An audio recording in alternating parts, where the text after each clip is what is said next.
ಕಳೆದ ತಿಂಗಳು ರಸ್ತೆ ಸುರಕ್ಷತಾ ಜಾಗೃತಿ ಮಾಸಾಚರಣೆ ನಾವು ಜಾಥಾವನ್ನು ಮಾಡಿದಾಗ ನಮ್ಮ ಅಪರ ಸಾರಿಗೆ ಆಯುಕ್ತರು, ಜಂಟಿ ಸಾರಿಗೆ ಆಯುಕ್ತರು ಭಾಗವಹಿಸಿದರು. ಕಾರ್ಯಕ್ರಮ ಮುಗಿದ ನಂತರ ನಮ್ಮ KS ಮಣಿ ಸಾಹೇಬರು ನಮ್ಮ ಇವರಿಗೆ ಅಡಿಷನಲ್ ಕಮಿಷನರ್ ಸಾಹೇಬರಾದ KT ಆಲ್ಸ್ವಾಮಿ ಸಾಹೇಬರಿಗೆ ಒಂದು ಮನವಿಯನ್ನು ಮಾಡ್ತಾರೆ. ಈ ಥರ ನಮ್ಮ ಭಾರಿ ವಾಹನ ಚಾಲಕರ ರಿಫ್ರೆಶರ್ ಟ್ರೈನಿಂಗ್ ಕೋರ್ಸನ್ನು ಗುಲ್ಬರ್ಗಾದಲ್ಲಿ ಪಡಿತಿದ್ದೀವಿ. ಅದನ್ನು ನಮ್ಮ ನಿಯರೆಸ್ಟ್ ಧಾರವಾಡದಲ್ಲಾಗಲಿ, ಮಂಗಳೂರಲ್ಲಾಗಲಿ, ಬೆಂಗಳೂರಲ್ಲಾಗಲಿ ಯಾವುದೇ ಕಡೆಯಿಂದ ಅವ್ರು ಸರ್ಟಿಫಿಕೇಟ್ ತಂದರೆ ಅವರಿಗೆ ಅನುಕೂಲ ಮಾಡಿಕೊಡಿ ಅಂತ ಅವರು ಮನವಿಯನ್ನು ಮಾಡಿರ್ತಾರೆ. ಆ ಮನವಿಗೆ ಸ್ಪಂದಿಸಿ ಮಾನ್ಯ ಅಪರ ಸಾರಿಗೆ ಆಯುಕ್ತರು ಮತ್ತು ಜಂಟಿ ಸಾರಿಗೆ ಆಯುಕ್ತರು ಸರ್ಕಾರ ಮಟ್ಟದಲ್ಲಿ ಮನವಿಯನ್ನು ಮಾಡಿ ಎಲ್ಲ ಚಾಲಕರಿಗೆ ಅನುಕೂಲವಾಗುವ ರೀತಿಯಲ್ಲಿ ಒಂದು ನಿರ್ದೇಶನ ನೀಡಿದ್ದಾರೆ. 20ನೇ ತಾರೀಕು ಫೆಬ್ರವರಿ 2025ಕ್ಕೆ ಆದೇಶ ಜಾರಿಯಾಗಿದೆ.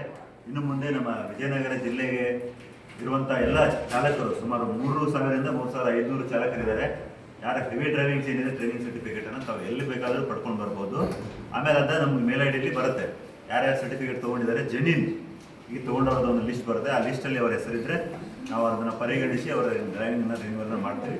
ಈ ಒಂದು ನಮ್ಮ ಲಾರಿ ಮಾಲೀಕರ ಸಂಘದ ಅಧ್ಯಕ್ಷರಾದ KS ಮಣಿ ಅವರಿಗೆ ಮತ್ತು ತಮ್ಮೆಲ್ಲರಿಗೂ ನಾನು ಅಭಿನಂದನೆಗಳು ಸಲ್ಲಿಸ್ತಾ ನಾನು ಈ ಒಂದು ಗೌರವ ಏನಿದೆ ನಮ್ಮ ಇಲಾಖೆಗೆ ಮತ್ತು ನಮ್ಮ ಅಪರ ಸಾರಿಗೆ ಆಯುಕ್ತರಿಗೆ, ಜಂಟಿ ಸಾರಿಗೆ ಆಯುಕ್ತರಿಗೆ ಸಲ್ಲಬೇಕು ಅಂತ ಹೇಳಿ ನಾನು